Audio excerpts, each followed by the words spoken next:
السلام علیکم۔ ہماری آج کی ویڈیو کا عنوان ہے اسلام کی حقیقت۔ سب سے پہلے ہم جانیں گے کہ اسلام کے معنی عربی زبان میں اطاعت اور فرما برداری کے ہیں۔ مذہب اسلام کا نام اسلام اس لیے رکھا گیا ہے کہ یہ اللہ کی اطاعت اور فرما برداری ہے۔ اب ہم جانیں گے اسلام کی حقیقت۔ آپ دیکھتے ہیں کہ دنیا میں جتنی چیزیں ہیں سب ایک قاعدے اور قانون کے تابع ہیں۔ چاند اور تارے سب ایک زبردست قاعدے میں بندھے ہوئے ہیں جس کے خلاف وہ بال برابر جنبش نہیں کر سکتے۔ زمین اپنی خاص رفتار کے ساتھ گھوم رہی ہے۔ اس کے لیے جو وقت اور رفتار اور راستہ مقرر کیا گیا ہے اس میں ذرا برابر فرق نہیں آتا۔ پانی اور ہوا، روشنی اور حرارت سب ایک ہی ضابطے کے پابند ہیں۔ جمادات اور نباتات اور حیوانات میں ہر ایک کے لیے جو قانون مقرر ہے اسی کے مطابق یہ سب پیدا ہوتے ہیں، بڑھتے ہیں اور گھٹتے ہیں، جیتے ہیں اور مرتے ہیں۔ خود انسان کی حالت پر بھی اگر آپ غور کریں گے تو آپ کو معلوم ہوگا کہ وہ بھی قانون قدرت کے تابع ہے۔ جو قاعدہ انسان کی پیدائش کے لیے مقرر کیا گیا ہے اس کے مطابق وہ سانس لیتا ہے، پانی اور غذا اور حرارت اور روشنی حاصل کرتا ہے۔ انسان کے دل کی حرکت، اس کے خون کی گردش، اس کے سانس کی آمد و رفت اسی کے ضابطے کے پابند ہے۔ اس کا دماغ، اس کا معدہ، اس کا پھیپھڑے، اس کے اعصاب اور عضلات اور اس کے ہاتھ پاؤں، زبان، آنکھیں، کان اور ناک، غرض اس کے جسم کا ایک ایک حصہ وہی کام کر رہا ہے جو اس کے لیے مقرر کیا گیا ہے اور اسی طریقے پر کام کر رہا ہے جو اس کو بتا دیا گیا ہے۔ یہ زبردست قانون جس کی بندش میں بڑے بڑے سیاروں سے لے کر زمین کا ایک چھوٹے سے چھوٹا ذرہ تک جکڑا ہوا ہے، ایک بڑے حاکم کا بنایا ہوا قانون ہے۔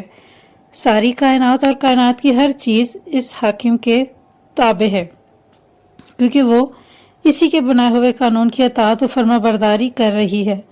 اس لحاظ سے ساری کائنات کا مذہب اسلام ہے کیونکہ خدا کی اطاعت و فرما برداری ہی کو اسلام کہتے ہیں۔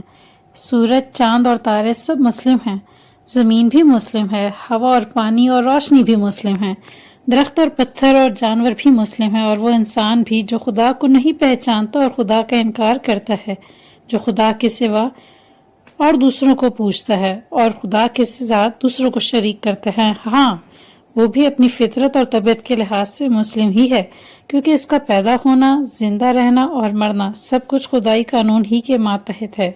اس کے تمام اعضاء اور اس کے جسم کا مذہب اسلام ہے کیونکہ وہ سب خدائی قانون کے مطابق بڑھتے ہیں اور حرکت کرتے ہیں، حتیٰ کہ اس کی وہ زبان بھی اصل میں مسلم ہے جس سے وہ نادانی کے ساتھ شرک خدا کے سوا دوسروں کے سامنے جھکاتا ہے۔ اس کا وہ دل بھی فطرتاً مسلم ہے جس میں وہ بے علمی کی وجہ سے خدا کے سوا دوسروں کی عزت اور محبت رکھتا ہے کیونکہ یہ سب چیزیں خدائی قانون کی فرما بردار ہیں اور ان کی ہر جنبش خدا ہی کے قانون کے ماتحت ہوتی ہے۔ اب ایک دوسرے پہلو سے دیکھیں۔ انسان کی ایک حیثیت تو یہ ہے کہ وہ دیگر مخلوقات کی طرح قانون قدرت کے زبردست قاعدوں میں جکڑا ہوا ہے اور ان کی پابندی پر مجبور ہے۔ دوسری حیثیت یہ ہے کہ وہ عقل رکھتا ہے، سوچنے سمجھنے اور رائے قائم کرنے کی قوت رکھتا ہے۔ وہ اپنے اختیار سے ایک بات کو مانتا ہے، دوسری بات کو نہیں مانتا، ایک طریقے کو پسند کرتا ہے، دوسرے طریقے کو پسند نہیں کرتا۔ زندگی کے معاملات میں اپنے ارادے سے خود ایک ضابطے کو بناتا ہے یا دوسروں کے بنائے ضابطے کو اختیار کرتا ہے۔ اس حیثیت میں وہ دنیا کی دوسری چیزوں کے مانند کسی مقرر قانون کا پابند نہیں کیا گیا بلکہ اس کو اپنے خیال، اپنی رائے اور عمل میں انتخاب کی آزادی بخشی گئی ہے۔ انسان کی زندگی میں یہ دو حیثیتیں الگ الگ پائی جاتی ہیں۔ پہلی حیثیت میں وہ دنیا کی تمام چیزوں کے ساتھ پیدائشی مسلم ہے اور مسلم ہونے پر مجبور ہے۔ دوسری حیثیت میں مسلم ہونا یا نہ ہونا اس کے اختیار میں ہے اور اس اختیار کی بنا پر انسان دو طبقوں میں تقسیم ہو جاتا ہے۔ ایک انسان وہ ہے جو اپنے خالق کو پہچانتا ہے، اس کو اپنا آقا اور مالک تسلیم کرتا ہے اور اپنی زندگی کے اختیاری کاموں میں بھی اس کے پسند کیے ہوئے قانون کی فرما برداری کرتا ہے۔ یہ پورا مسلم ہے، اس کا اسلام مکمل ہو گیا ہے کیونکہ اب اس کی زندگی سراسر اسلام ہے۔ اب وہ جان بوجھ کر بھی اسی کا فرما بردار رہے گا جس کی فرما برداری بغیر جانے بوجھے کر رہا تھا۔ اب وہ اپنے ارادے سے بھی اسی خدا کا مطیع ہے جس کا مطیع وہ بلا ارادہ تھا۔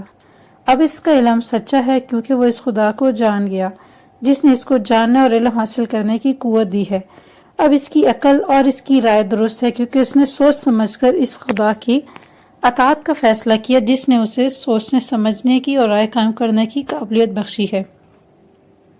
اب اس کی زبان صادق ہے کیونکہ وہ اسی خدا کا اقرار کر رہی ہے جس نے اس کو بولنے کی قوت عطا کی۔